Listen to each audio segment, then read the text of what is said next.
Hi, I'm Sherry from Whole Circle Studio, and welcome to the Shoreline Shells Block of the Month and Quilt Sew Along. Today I'm going to give you some tips as you begin to make your third Shoreline Shells block, an abstract olive shell. In addition to this video, be sure to refer to the tips included in the pattern, as well as the links below to additional video tutorials. Let's get started. Your block 3 should come together a bit quicker than last month's block, as there's less sections to paper piece and they're spread out across just 3 paper pieces to make the shell. The nice thing about this block is that there's no critical alignments when joining the 3 pieces to make the shell. There's just a few other things I want to point out for this block. First, there are some tiny sections that make up the details in this shell. If you need some extra tips, be sure to check out my tiny foundation paper piecing video tutorial. I'll put the link below. Some of the sections might feel a bit tricky as you're trying to position your fabric to cover the entire section before you sew. Let's take a look at how I approach this. Here I'm getting ready to get my fabric in position for section 5 in paper piece E for the grid arrangement. The equivalent for the circle arrangement is paper piece B. So first what I'll do is I'll take a credit card, or this is an old hotel room key, and position it on the line I'm going to sew on. So I am going to be sewing on section 5 next. So I'll put it on that line just before 5. Here it's bordering 1 and 4, which are already sewn. And I'll just go ahead and fold this back. I'll then go ahead and trim that extra seam allowance just to get it out of the way. This is the seam allowance for the fabric that is already attached to the paper.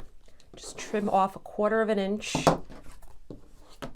And now I'm going to go ahead and position my fabric. This is a solid, so it doesn't really matter what side I put against this, but as a reminder, you'll want your print side against your print side of the fabric. So the 2 pretty sides of the fabric, or correct sides of the fabric, go together. And then what I like to do is position my raw edge. And then this is the part that can be a little bit confusing if it's a tricky angle. Like, how do I know which way to position it? So this is where I go ahead and grab my pencil, and I can see here section 5 is what I want to cover, and I'd like to cover this all the way. I'm going to treat, because that's the edge, I'm going to treat section 5 as if this line continues, and I want to cover all of this area, including this line here. I'm just going to continue the line, and that whole section is going to be covered. So what I like to do is either holding it up to a window or a light box, or sometimes I can just kind of see through the paper. I can here. I'm going to make a line continuing where I'm going to sew on all the way to the edge, and do the same thing over here. Well, I can kind of see it there. I have some fabric in the way. I can put a little indicator. It's in the seam allowance, so it doesn't matter there if I draw on the fabric. And so here, when I put this in reverse, I'm going to align the raw edges, and then I could see that indicator that I put here. This is where the line continues that I'm going to be sewing on. If I use sort of some x-ray vision going through the paper, and I make sure that that new piece that I'm going to sew on, in this case it's the aqua, is covered, and there's a little bit of extra fabric going beyond that way, then I know when I open it up and I sew along this line that afterwards, when I flip this open, that my section 5 will be covered. I could see where that blue is. I review this in my foundation paper piecing tutorial. If you need a refresher, go back to see that. Let's take a look at what positioning a larger piece of fabric for this big section right here might look like. Here is paper piece F for the grid arrangement. The equivalent of this for the circle arrangement would be C. And I want to cover section 4, which is this large piece of the shell.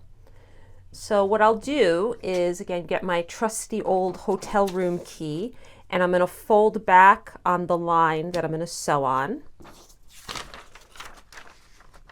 Make a nice crease. I already went ahead and cut my seam allowance for the pieces of fabric that were already attached to the paper, but if it's not 1/4 of an inch, go ahead and trim it now. So go ahead, take out my room key, and I'm going to get the piece of fabric that I want to cover section 4. I went ahead and pre-cut all of my fabric using the chart, and what I will do is correct sides of the fabric touching the correct side or the print side of the fabric. I'm going to align it at the raw edge. And here is where I want to try to figure out where the edges of that section are, so that I know that they're going to be covered and then some. So I could see here, here's the section of, sorry, I should say the border of that area. Just roughly, I don't have to be exact. I just want to do sort of a rough. And then on this edge, section 4, here goes all the way to the edge of the paper and kind of comes up this way. So I can see I'm going to have to shift my paper down because here the fabric is not covered. So go ahead and shift that down. I have my raw edges of where this is the end that I'm going to be sewing on. So I have those raw edges on this side aligned. Here I could see that was the edge of section 4, and the fabric goes beyond that. The edge of section 4, the fabric goes beyond, and the section all the way around. So I could tell that that shape is covered. So these larger pieces are a little bit tricky because we don't want our alignments that we checked and our positioning to shift. This is where I'll go ahead and, just like I demonstrated in last month's video, use my clover clips to clip the two pieces of fabric together. If your sewing machine is a little bit farther away, maybe also clip it to the paper. What you'll need to do though is make sure that just the fabric is clipped at the edge before you sew. So you can flip this over, and then I can go ahead and sew on my line. Again, just like I demonstrated, very, very important last month, make sure you take these clover clips out or your clips out before your presser foot on your machine approaches them so you don't do any damage. So I'm going to, for the sake of demonstration, I'm going to leave those clover clips in, but we're going to pretend that this is now sewn. When I go ahead and flip the fabric over after it's sewn, I could see that that fabric piece does indeed cover this entire piece of fabric. Or I should say the fabric is covering the entire section, and I'm all good. I would go ahead and press it really well, and then I find that with larger pieces, it sometimes shifts a bit when I go ahead to start sewing on my other pieces, and this is where, after I press it, I like to put a little bit of water-soluble glue just on the paper to kind of hold it in place to this fabric so it doesn't shift as I start working with these different sections. I have a couple of other tips for you specific to the circle arrangement block and then the grid arrangement block 3. First, for the circle arrangement, if you are making the optional sea glass center in the shell pattern, you do not have to print or pay attention to pattern pieces 9 or 10.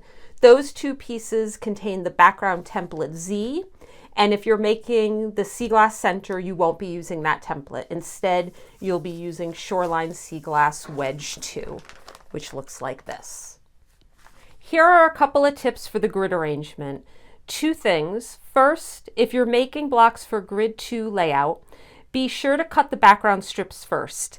These dimensions are listed in the cutting chart in the pattern. The second thing is, for both versions of the grid layout, be sure to review the notes in the cutting chart for the block background pieces. You could be far more efficient with your fabric if you cut the fabric you need for G1 and H1, attach the fabric pieces to the paper pieces, sew if you're making the optional rounded corners, and then trim the fabric at the edges of the paper like I did here. You'll have a good amount of fabric left over that you can use for the background sections of your other pieces. You could see here I got many of these cut fabric pieces from the scrap left over here. I can't wait to see your blocks come together. Thank you again for being here and for sewing along with us. I'll be back next month with more tips. If you have any questions or comments or something you'd like me to show in a future video, please let me know in the comments below. Also, be sure to share your progress on Instagram using the Shoreline Shells hashtags found on the pattern so we can check out what you're working on. Or I'd love for you to email me photos of your block. My email address can be found in the pattern. See you next month and happy sewing.